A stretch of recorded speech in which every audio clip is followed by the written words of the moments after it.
Vivekananda police station हद्दीमध्ये एक घटना घडली होती, ज्यामध्ये काही तरुण मंडळी एका घरामध्ये घुसून 2 महिलांची त्यांनी छेड काढली होती। त्यानंतर अशा अफवा पसरल्या होत्या की बाहेरून एक टोळी आलेली आहे आणि अशा प्रकारे महिलांची छेड रात्रीच्या वेळी घरात घुसून काढत आहे। त्या अनुषंगाने तपास करण्यात आला आणि त्या घटनेमधील 3 जणांना आपण ताब्यात घेतलेला आहे। त्यांच्यावर पुढे अटकेची प्रोसेस आपली चालू आहे। ज्यावेळेस इंटरोगेशन मध्ये असं दिसून येत आहे की कोणत्याही प्रकारे टोळी बाहेरून आलेली नाहीये, आपल्याकडची लोकल युवक आहेत।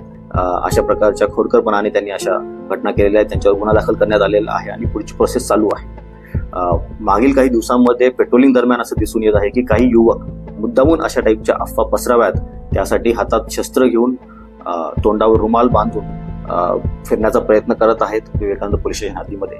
अशा 3 जणांना आपण काल रात्री ताब्यात घेतलेलं आहे। एकंदरीत असं दिसून येत आहे की मुद्दामून काही लोक अफवा पसरवण्याचा प्रयत्न करत आहेत की कोणत्याही प्रकारची टोळी आपल्याकडे बाहेरून आलेली नाहीये। नागरिकांना मी निश्चितपणे सांगू इच्छितो की मोठ्या प्रमाणात आपण पेट्रोलिंग तिथे करत आहोत। अजून जास्त व्हेकल आपण तिथे लावलेले आहेत, अजून जास्त स्टाफ तिथे लावलेले आहे। कोणत्याही प्रकारे नागरिकांनी कोणत्याही अफवावर विश्वास ठेवू नये। काहीही प्रॉब्लेम असल्यास डायल 112 ला कॉल करावा किंवा लोकल पोलीस स्टेशनला संपर्क साधावा। धन्यवाद।